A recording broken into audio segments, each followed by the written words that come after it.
Hey, it's a Wednesday afternoon here in beautiful Decatur, Indiana. I got a few minutes to sit down, flip on the camera, talk to you folks, create a brief video.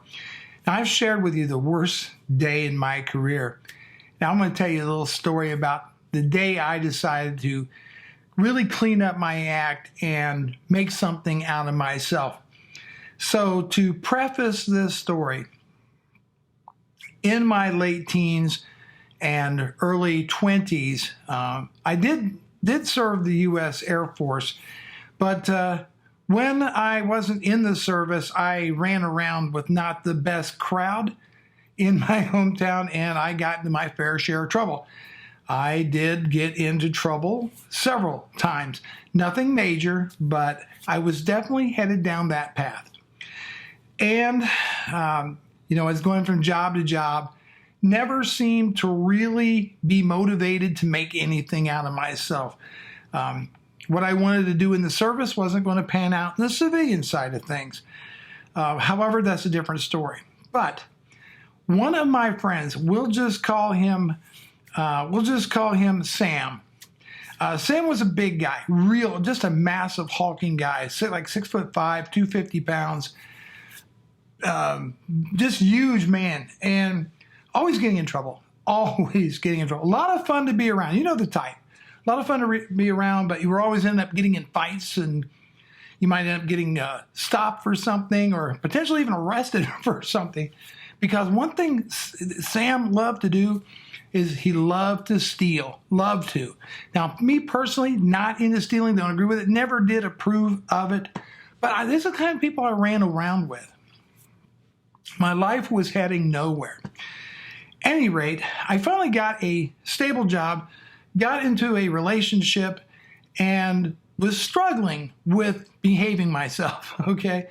And still trying to focus and find out who I was, because that's just the way it is. Even though the military installed definitely some, or the word is instilled, some values in you and some discipline, I would let myself slip back to the kind of person I was before I went hanging around these people. Okay.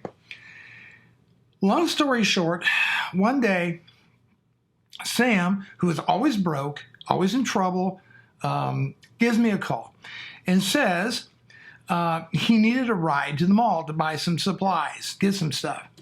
And I agreed. Sure, we can hang out and see what happens. So I went and I picked him up, knowing that he was on probation for a theft charge for a long time ago. But it was my pal, you help your pal. We get out there, he says, and we get to the store, it was Target. He says, I'll tell you what, I've got to go get some things. And I was out the magazine section looking around, and because I'll be right back. Well, he finally comes walking back up to me, says, okay, let's get ready to go. So as we're heading out the store, we're stopped by the store detective, who then calls both of us back to the office, and he happened to be an off-duty cop, and he knew Sam was on probation, and he basically explained to me, which I had nothing to do. I didn't shoplift anything, but Sam did. He had something stupid. Something he could have easily paid for. And he said to me that I needed to admit that I was also shoplifting with Sam, or else he would make a call downtown, have Sam put in jail, and because he was on probation for theft.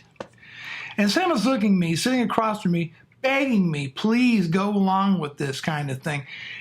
It really got the wheels turning in my head. I'd never been in that position before.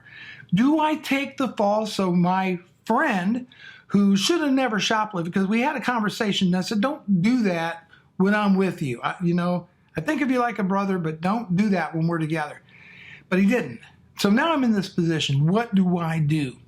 Do I stick to my gun and say, look, I didn't shoplift, prove to me that I did, you didn't catch anything on me, you didn't see me with him at the time he shoplifted, or do I go ahead and sign the confession and, of course, never be allowed to return to the store?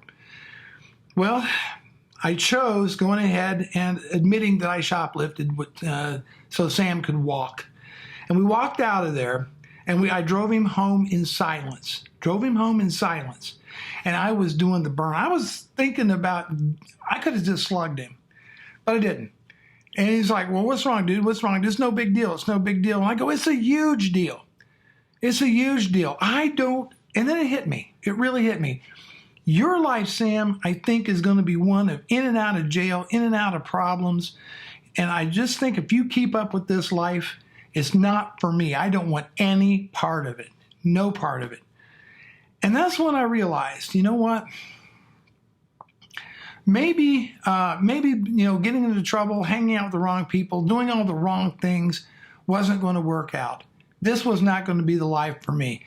And I sat and I thought, what am I making out of myself? What am I going to accomplish in my life hanging around these kind of people? And I looked at my supposed friends. Now, here's the thing. A lot of parents blame your friends for the trouble you get into, right? You're hanging with the wrong crowd. You're hanging with the wrong crowd. Guess what? This was an eye-opener. I heard a psychologist one time explain, no. It's we as people hang out with people. We seek out friends that are people like us. In other words, I basically wanted to be like them, and that's why I was attracted to those kind of friends. And it just all gelled that somehow, by golly, I wanted more out of life than to be into trouble with the law, going from job to job, not making anything out of myself. And I see my friends, we should have been all in college. I did go to college, by the way. That was like one of the first things I did after all this. Decided, here's what I'm going to do. I'm going to clean up my act. I'm going to not hang out with these guys anymore. I'm going to go to school, and I'm going to make something out of my life. That one moment sitting in that little room at the Target department store confessing to something I had nothing to do with changed me forever and put me on the track to making sure that I did the right thing to the best of my ability and make a life for myself and for the family that I'd eventually have. Now, that probably wasn't all that major to a lot of you watching. It's like, well, it wasn't certainly earth-shattering, but it was to me because it woke me up and made me realize that this is not the kind of life I want for myself. And it took that to start the journey down the road to eventually I would, have some success in life. Now, the end of the story is this. I didn't see him for many, many, many, many years. And eventually I would go on to open up my first business, which became successful and had an office downtown. And one day, Sam comes walking in the door, looking hardly any different than the last time I had laid eyes on him. We hadn't spoken in years. I had avoided his calls. I quit hanging out with them. I just dropped off the surface of the earth. And when they did call, I would make excuses that I couldn't meet up with them. Regardless, Sam comes walking in the door dead broke. Now, he was one of those kind of people, if he owes you money, you won't see him again. And he was broke, and he hits me up to loan him, I don't know, it was like $100. He had to have it, in trouble, hadn't eaten in a while, in a lot of trouble. Could I be a pal for old time's sake and loan him $100? And you know what I did? I pulled that $100 out of my pocket, handed it to him, and told him, keep it, have a nice life, don't ever come back in here again. It was a hard thing to do, but in a way, though, I owe Sam a lot. It took going through that to help me get to where I wanted to go in life. Just thought I'd share that story with you. Talk to you later.